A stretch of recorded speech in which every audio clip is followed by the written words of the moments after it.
Warning: this content reveals historical facts, hidden or underreported. Everything you see is supported by official documents, academic research, and declassified files. The complete sources are in the description and in a downloadable PDF. Verify for yourself. Shadows of Empire: unveiling the hidden, dark, and underreported history of the United States, past and present. The United States projects an image of liberty, innovation, and moral leadership. Yet a parallel history of genocide, racial terror, medical atrocities, elite conspiracies, and systemic exploitation runs beneath the surface, often minimized or erased from public memory. This essay excavates that shadow archive, from foundational crimes to ongoing, underreported abuses in the 21st century.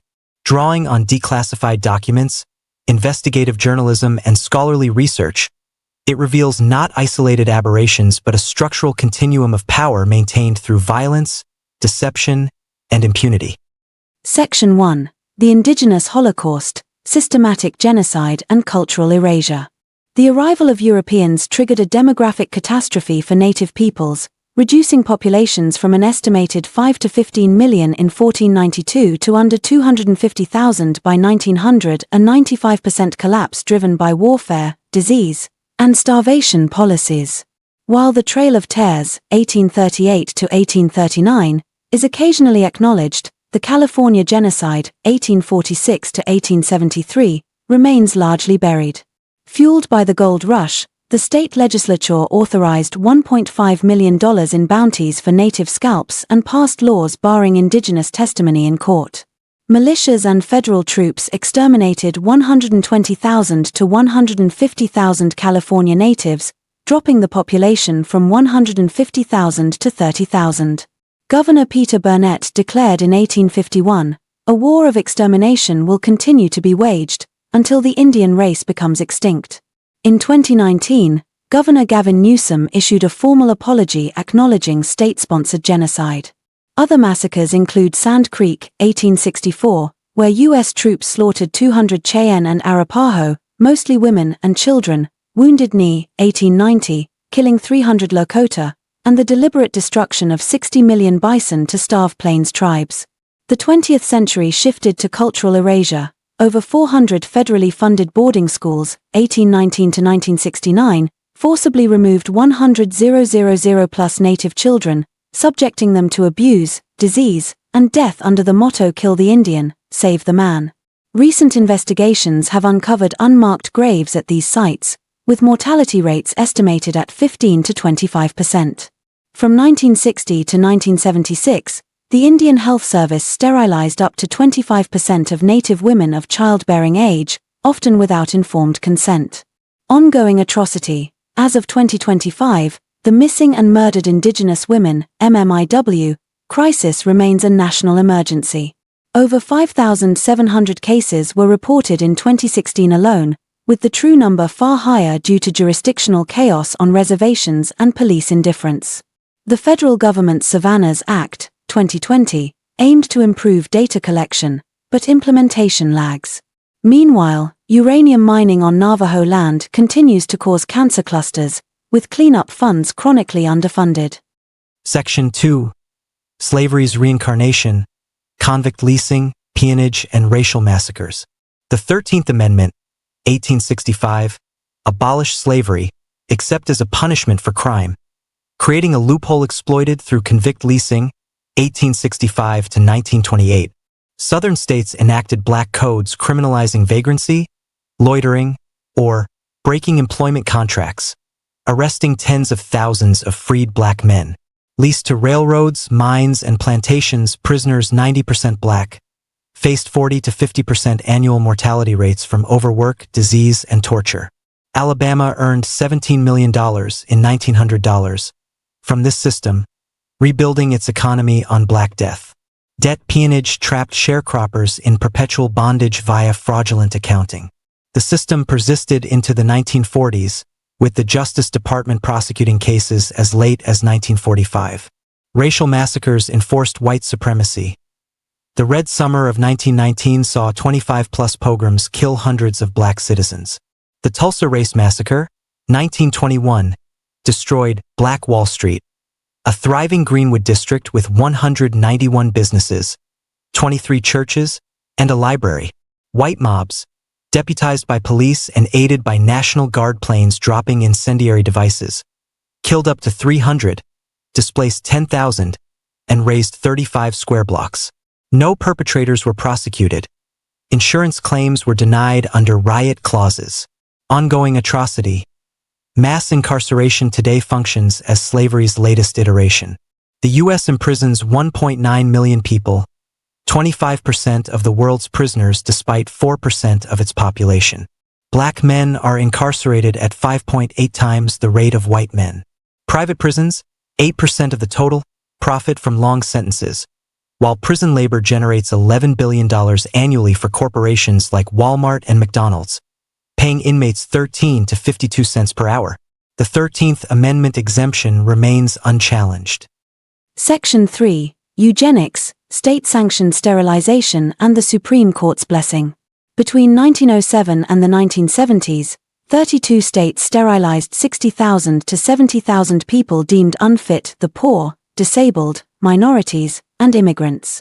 California led with 20,000 operations.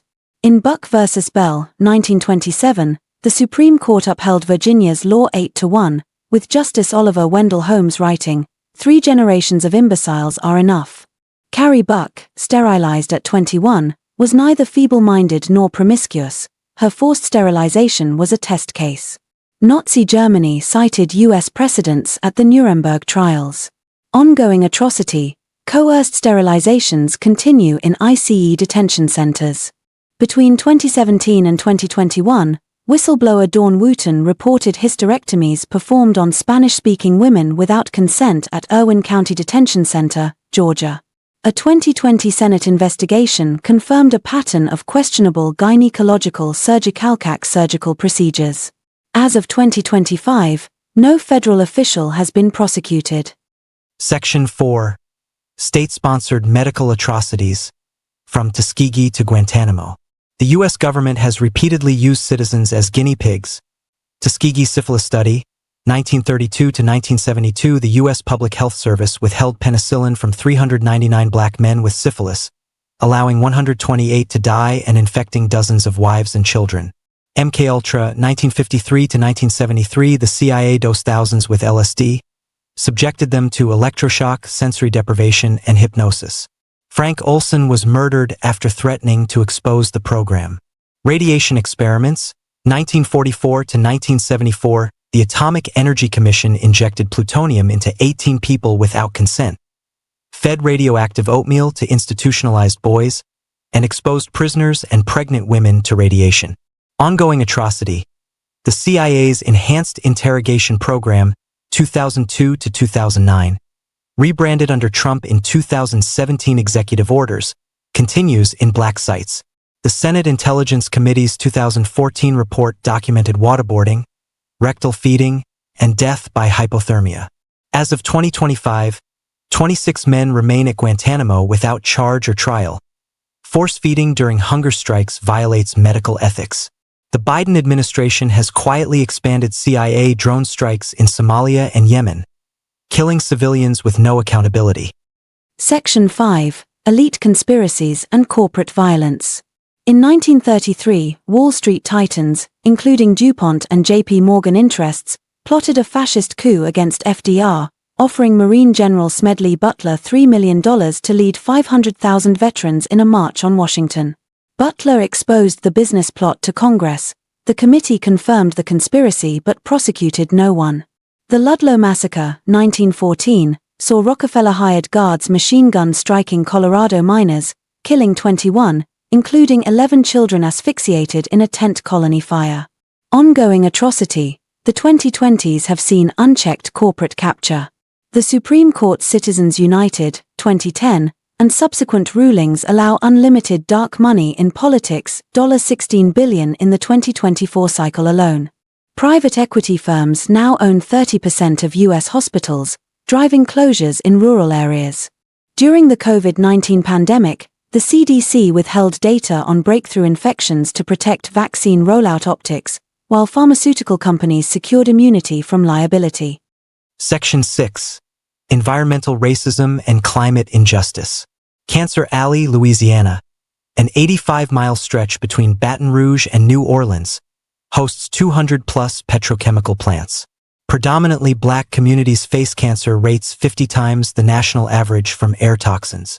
The EPA has known since the 1990s but issues permits anyway. Formosa Plastic's $9.4 billion Sunshine Project in St. James Parish was approved in 2024 despite community opposition. Ongoing atrocity. The Dakota Access Pipeline, 2016-present, threatens the Standing Rock Sioux water supply. After Biden revoked the Keystone XL permit, Energy Transfer Partners rerouted DAPL expansion under the Lake Oahe Reservoir without new tribal consultation. Spill response plans remain inadequate. Section 7. Digital Surveillance and the Erosion of Privacy. Post 9/11, the Patriot Act birthed mass surveillance. Edward Snowden's 2013 leaks revealed PRISM. The NSA collects emails, calls, and metadata from Google, Facebook, and Verizon without warrants. The program continues under Section 702 of the FISA Amendments Act, renewed in 2024 despite bipartisan opposition. Ongoing atrocity. The FBI purchases location data from brokers like Vental, bypassing Fourth Amendment protections. In 2025, Clearview RE's facial recognition database, scraped from social media without consent, powers police surveillance in 40-plus states. Predictive policing algorithms, trained on biased arrest data, perpetuate racial profiling. Conclusion. From the California genocide to ICE hysterectomies, from convict leasing to prison slavery, from MKUltra to Guantanamo, America's dark history is not a series of anomalies but a deliberate architecture of domination. Today, these threads converge. Mass incarceration monopolizes black bodies, Native women vanish amid federal neglect, immigrants are sterilized in detention, corporations buy policy, and surveillance erases privacy. The cost is measured in graves, broken families, and stolen futures. Yet resistance persists. Land-back movements, prison abolitionists, whistleblowers, and grassroots organizers. True reckoning demands reparations, truth commissions, and structural dismantling. Until then, the shadows lengthen, and the Republic's soul remains unhealed.